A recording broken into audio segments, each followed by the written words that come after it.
des très grandes plaines, de Jean-François Chabat à l'école des loisirs. Le très heureux petit oiseau.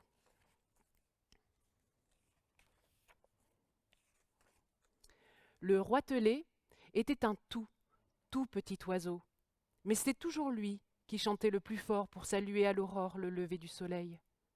Et on disait: comment se fait-il qu'un animal si minuscule puisse faire autant de bruit qu'un géant? Oui, c'est vrai, on le voit à peine, mais pour l'entendre, on l'entend. Voilà une chose étrange. C'était le secret du roitelet. Un jour, des vents terribles arrivèrent du nord, des bourrasques qui déracinaient les immenses cèdres rouges et les chênes, qui faisaient voler jusqu'aux pierres. Le roitelet fut emporté. Il avait beau battre des ailes, ces vents étaient beaucoup trop puissants. Le roitelet se cogna contre les branches, il roula cul par-dessus tête, il crut sa dernière heure arriver. Mais la tempête s'en alla. Tandis que la nature léchait ses plaies, le roitelet se percha sur un chardon, et il chanta de toutes ses forces. Le roitelet s'était endormi sur une branche de saule, au-dessus de la grande rivière. Mais ce saule était vieux, et tout usé par l'humidité. La branche cassa. Réveillé en sursaut, le roitelet se retrouva dans l'eau. Le courant était rapide et glacé. Le roitelet but la tasse, une fois, 2 fois. Il avait beau se débattre, la grande rivière le malmenait. Il fut bien près de se noyer.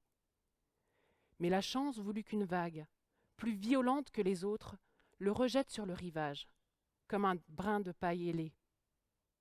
Tout mouillé, tout transi, le roitelet voleta sur une grosse pierre, et il chanta si fort qu'on n'entendait plus la rivière. Le grand puma, lion des montagnes, avait faim. Il se réjouit quand il aperçut le roitelet qui, pour sécher ses plumes, se chauffait au soleil. Un petit repas, oui, mais un repas délicat, se dit-il. Puis, ouvrant grand sa gueule, il bondit sur le roitelet. Mais l'oiseau était si chétif qu'il réussit à se glisser entre les crocs du puma et s'envola pour se réfugier à la cime d'un pin. Et il chanta si fort que le grand puma, lion des montagnes, se demanda: mais où cet avorton trouve-t-il l'énergie de chanter comme ça?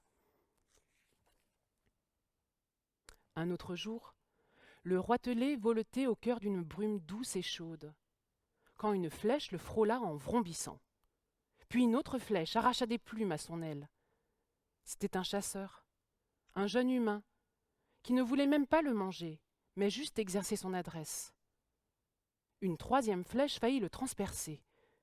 Le roitelet se réfugia dans un grand champ de lupins bleus.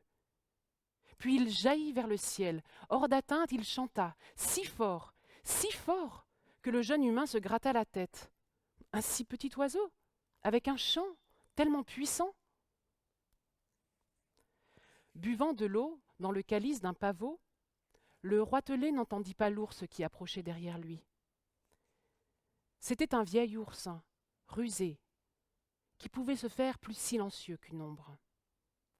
De son énorme patte, il gifla le roitelet, qui fut assommé aussi sec. Mais cette gifle avait été si colossale que le petit oiseau fut projeté dans le trou d'un arbre creux. Ce trou était assez grand pour lui, mais trop étroit pour la patte de l'ours. Et quand le roitelet se réveilla, il n'eut qu'à voler à l'intérieur du tronc pour retrouver le soleil qui brillait au-dessus de lui. Son chant fut entendu dans toute la plaine. Oui, oui, comment le tout petit roitelet pouvait-il chanter si fort? Le peuple des oiseaux, un peu jaloux et surtout très curieux, vint l'interroger. Il y avait là un faucon pèlerin, une griffe des bois, un aigle pêcheur et même une poule. Devant leurs questions pressantes, le roitelet ne sut que répondre. Je ne sais pas. Je ne sais pas pourquoi je suis capable de chanter si fort, alors que je suis si petit. Les autres oiseaux s'en allèrent dépités, et le roitelet chanta encore. Les Indiens Paoni, qui sont sages et très savants quant aux choses de la nature, savent bien, eux, ce qui rend si fort le chant du roitelet. C'est sa joie. Cet oiseau minuscule aime la vie, même quand elle est difficile. Il aime le soleil, il aime la respiration de la grande terre et le souffle chointant des eaux. Il aime toutes les créatures, même les animaux qui voudraient le manger. Alors les Indiens Paoni nomment ainsi le roitelet, le très heureux petit oiseau. Et ils savent qu'il faut toujours s'efforcer d'être heureux, car c'est le bonheur qui rend fort.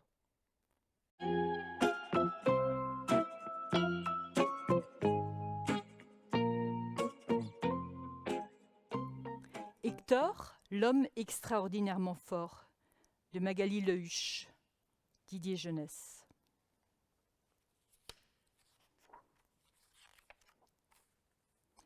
Dans un pays plat et venteux, bien loin de tout et au milieu de nulle part, se trouve le cirque extraordinaire. Si ce cirque est extraordinaire, c'est qu'on y trouve plein de gens extraordinaires. Ricky, l'homme extraordinairement petit. Gontran, l'homme extraordinairement marrant. Mireille et Mireille, les deux sœurs extrêmement pareilles. Clotilde et Roland, le couple extraordinairement volant. Gédéon, l'homme extraordinairement dompteur de lions. Léonard, l'homme extraordinairement dompteur de léopards. Léopoldine, la ballerine extraordinairement divine. Enfin, il y a Hector, l'homme extraordinairement fort. Hector est capable de choses époustouflantes, comme soulever à la seule force de son index 2 machines à laver de linge mouillé, ou bien encore tirer à la seule force de ses dents une charrette bondée d'éléphants. Pourtant, une fois son numéro terminé, Hector est un homme discret, voire distant. Il a installé sa caravane à l'écart, loin des regards, car il a un secret. Plus que tout, Hector aime tricoter et faire du crochet. Des points, il en connaît plein. Maille à l'endroit, maille à l'envers. De l'angora ou du mohair. De la laine ou du coton, Le tricot, c'est ma passion. Sa collection vaut tous les musées. Couverture hydratante torsadée en soie et cachemire. Coussin chauffe-pied en zigzag ajouré. Chaussettes thermoactives en point de croix angora. Bermuda, côte anglaise, dynamisante en fil de bambou. Napperon délicat en fil de nylon pour toutes les occasions. Cache-nez, discrétion assurée en acrylique et jersey. Et enfin, le chef-d'œuvre d'Hector, un tricot exceptionnel pour celle qu'il aime. Léopoldine, elle est tellement, tellement jolie, Léopoldine. Léopoldine aussi est amoureuse d'Hector. Pour elle, il tente les tours les plus extraordinaires. Mais en coulisses, Hector fait des jaloux. Extraordinairement fort, il commence à nous courir sur le haricot avec ses biscottos, le Hector, répètent Gédéon et Léonard, excédés.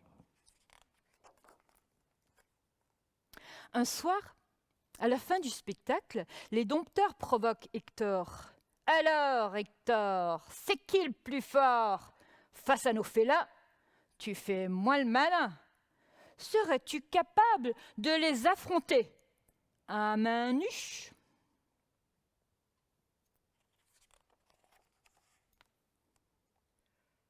Non merci, ça ne m'intéresse pas, répond Hector, et il s'en va. Léonard et Gédéon le regarde s'éloigner d'un air ahuri. L'homme extraordinairement fort qui refuse le combat? Voilà qui est louche, s'étonne Léonard. Je dirais même que ça cache quelque chose, dit Gédéon. Intrigué, les dompteurs décident d'épier Hector. Hector, lui, ne se doute de rien. Dans sa cachette, il s'est déjà mis à l'ouvrage. Gédéon et Léonard, quand ils le voient, n'en croient pas leurs yeux. « Ah, bah ça alors! Qui aurait pu deviner ?» dit Gédéon en ricanant. « Quand on va raconter ça aux autres, tu verras, fini les Hector par-ci, fini les Hector par-là. On va le ridiculiser. Dorénavant, ce sera Hector, l'homme extraordinairement toqué du crochet, marteau, du tricot, dit Gédéon. » À la tombée de la nuit, Gédéon et Léonard se faufilent à nouveau chez Hector. Il n'y a pas un bruit, seulement le sifflement du vent, le chant lointain des crapauds et, parfois, un ronflement extraordinairement fort. Tout doucement, Gédéon et Léonard soulèvent la trappe, s'engouffrent dans la cachette et s'emparent de tous les tricots. Ces petits tricots, on va lui en faire une belle expo, petit croco. Le lendemain matin, quand Hector prend le chemin du chapiteau, le vent est frais et les feuilles tourbillonnent drôlement. Tout à ses rêveries, il n'aperçoit pas l'attroupement au loin. Quand il arrive à l'entrée du cirque, de curieuses sensations s'emparent d'Hector. Ses mollets se mettent à trembler, ses biceps à dégonfler et ses moustaches à frissonner. Là, étalé sur le chapiteau, aux yeux de tous, Hector découvre ses tricots. Léonard et Gédéon le pointent du doigt en riant. Et voilà, mesdames et messieurs, l'auteur de ces magnifiques ouvrages. Hector, l'homme que vous pensiez extraordinairement fort, est en réalité l'homme extraordinairement toqué du crochet. Marteau du tricot. Hector est humilié.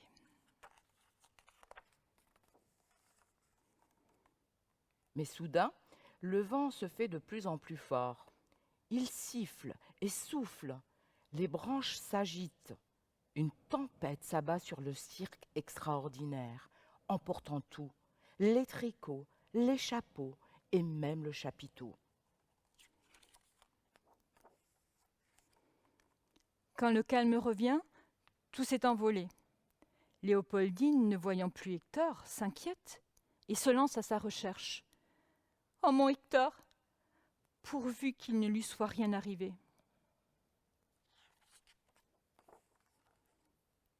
Quand Léopoldine retrouve enfin Hector, il est assis devant sa caravane, le cœur gros.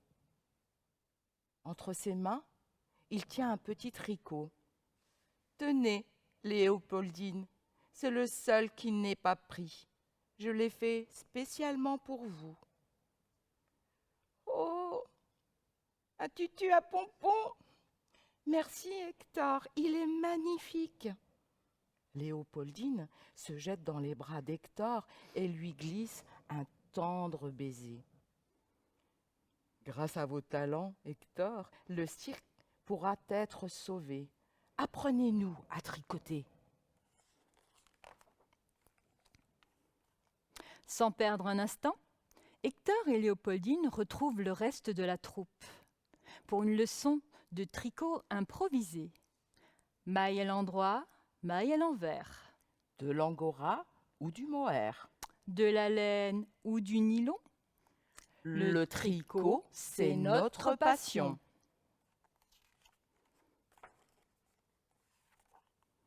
Depuis ce jour, le public vient de partout pour assister au spectacle du cirque extraordinairement doux. Hector et Léopoldine ne se quittent plus. Quant à Gédéon et Léonard, on ne les a jamais revus. Il paraît qu'ils courent toujours à la recherche de leur nouveau costume.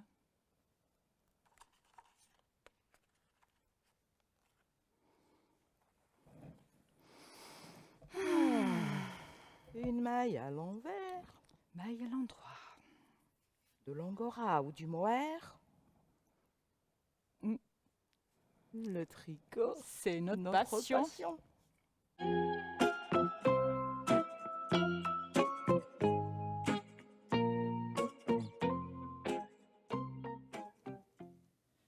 Joseph avait un petit manteau qui était vieux et râpé. Alors, il en fit une veste et partit à la foire. Joseph avait une petite veste qui était devenue vieille et râpée. Alors, il s'en fit un gilet et s'en alla danser au mariage de son neveu. Joseph avait un petit gilet qui était devenu vieux et râpé. Alors, il s'en fit une écharpe et alla chanter dans un chœur d'hommes.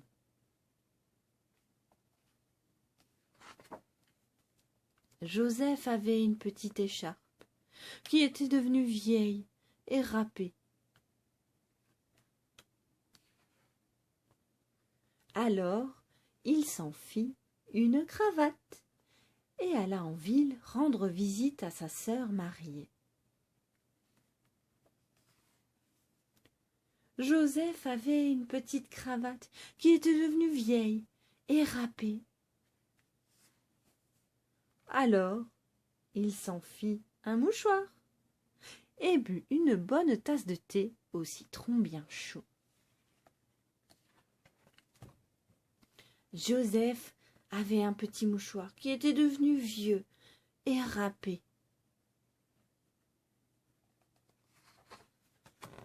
Alors, il s'en fit un bouton et s'en servit pour attacher ses bretelles. Joseph avait un petit bouton et un jour, il le perdit.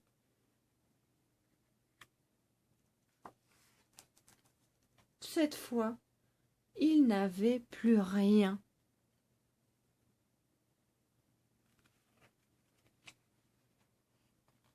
Alors Joseph en fit un livre qui montrait que l'on peut toujours faire quelque chose de rien.